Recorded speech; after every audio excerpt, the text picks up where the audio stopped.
विश्वविद्यालय के RM hall में मंगलवार रात प्रॉक्टोरियल टीम ने अचानक छापामार कार्रवाई करते हुए हॉस्टल के एक कमरे पर छापा मारा, जिसमें अवैध रूप से एक छात्र रह रहा था और टीम के पहुंचने से पहले ही भाग गया।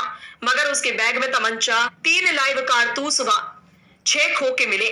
वहीं एएमयू के आरएम हॉल के प्रोवोस्ट द्वारा अलीगढ़ के सिविल लाइन थाना क्षेत्र में अभियोग पंजीकृत कराते हुए कार्यवाही भी करी गई। बता दें, मूल रूप से बिहार के औरैया का अब्दुल हक अलीगढ़ मुस्लिम विश्वविद्यालय में बीए का छात्र है और उसे एसएस हॉल में कमरा आवंटित है, मगर छात्र अवैध रूप से आरएम हॉल के वार्डन कक्ष में रह रहा था, जिसकी शिकायत प्रॉक्टोरियल टीम को मिली और प्रॉक्टोरियल टीम ने बीती रात्रि को अचानक छापामार कार्रवाई की। वहीं AMU proctor professor Wasim Ali ने बताया कि आरएम हॉल में कुछ लोग अवैध तरीके से रह रहे हैं। देर रात हॉस्टल के प्रोवेस्ट ने प्रॉक्टर की टीम को बुलाया, सी ब्लॉक के कमरों में रेड किया, मगर उस समय वहां कोई नहीं मिला। लेकिन सर्च के दौरान आपत्तिजनक सामान मिला है, जिसमें देसी कट्टा और कारतूस शामिल है। कुछ paper identity card, 2 mobile phone मिले हैं, जिसे जब्त करने के बाद पुलिस को सौंप दिया गया। प्रॉक्टर की तरफ से एक तहरीर भी रिपोर्ट दर्ज करने के लिए दी गई है, जिसमें प्रॉक्टर ने कहा है कि कुछ छात्र गलत तरीके से हॉस्टल में रह रहे हैं। वहीं कट्टा और कारतूस मिलना भी गलत है। घटना में एफआईआर दर्ज हो गई है। वहीं अवैध तरीके से रहने वाले छात्रों को शो कॉज नोटिस दिया जाएगा।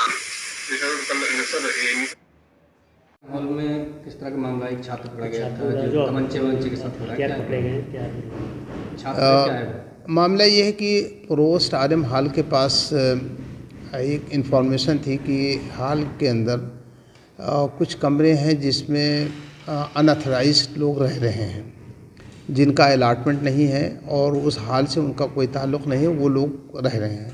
उसी इन्फॉर्मेशन के बुनियाद पे कल उन्होंने तकरीबन 1 बजे के आसपास में अपनी टीम को लेकर के, और हमारे यहाँ प्रॉक्टोरियल टीम भी गई थी, मिल करके उन्होंने रेड किया और एक वार्डन हाउस है, सी ब्लॉक में वार्डन हाउस कहलाता है, उस कमरे में जाकर के उन्होंने, तो खैर वहाँ मौके पर कोई मिला नहीं, लेकिन जब उस कमरे को सर्च किया तो उसमें कुछ आपत्तिजनक चीज़ें मिली, जिसमें एक देसी कट्टा निकला और कुछ लाइव कार्टेज भी थी, 2, 3, 4 जो भी हों उसकी तादाद, और कुछ 2 मोबाइल थे और कुछ उसमें डॉक्यूमेंट्स भी थे।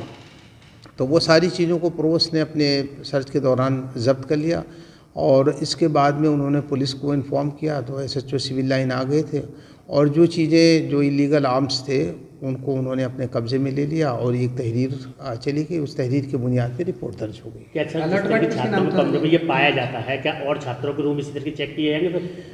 जाहिर सी बात है कि जहाँ पर शक होगा, डाउट होगा कि कुछ बाहर के लोग रह रहे हैं या अनऑथराइज रह रहे हैं, तो उनकी चेकिंग होती रहती है, करते रहते हैं, और तो वो होगी, ऐसी कोई बात नहीं है। जहाँ भी कहीं शक होगा कि बाहर के लोग रह रहे हैं तो उसकी होगी चेकिंग। ये रूम किसके नाम का अलॉटमेंट? देखिए, ये उसमें अलॉटमेंट किसी का, वो वार्डन हाउस है और इस वार्डन हाउस के अंदर जो लड़का रह रहा था उसका नाम अब्दुल हक बताया है और उसी के कागजात भी उसमें मिले हैं और जो सारी चीज़ें मिली हैं वो उसी के नाम की हैं। उसमें आइडेंटिटी कार्ड भी है और फ़ोटो भी है, कुछ और जो सर्टिफिकेट वगैरह हैं सब उसी लड़के के हैं।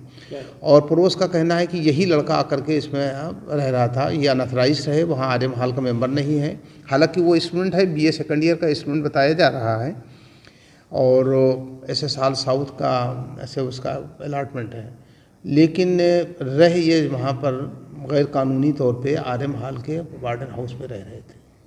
आगे किस तरह कार्रवाई की जाएगी? आगे कार्रवाई जो भी है, अभी हमारी उनकी रिपोर्ट हमारे पास आएगी प्रोवोस्ट की, और उसके बुनियाद पे हम अपने वाइस चांसलर साहब से बात करेंगे, रजिस्ट्रार साहब से बात करेंगे और बात करने के बाद में जो चीज़ें तय होंगी उसके हिसाब से आगे कार्रवाई बढ़ेगी। सर, वही जिस तरीके से अदर तरीके से लोग रह रहे हैं, जो लोग स्टूडेंट नहीं है या छात्र इसको अलाउड नहीं है एक लोग यहाँ पर है, एक लोग, तो उनके खिलाफ किस तरह कार्रवाई की जा रही है जिसमें आगे नीति घटना सामने आ? देखिए, ऐसा है, कोशिश यही कर रहे हैं हाँ कि बाहर के लोग ना रहें, लेकिन चूँकि ये हॉस्टल है, तमाम कोशिश के बावजूद भी लोग आ जाते हैं और रहने लगते हैं। तो जैसे ही हम लोग को इन्फॉर्मेशन मिलती है वैसे उस पर कार्रवाई होती है और आगे भी होगी।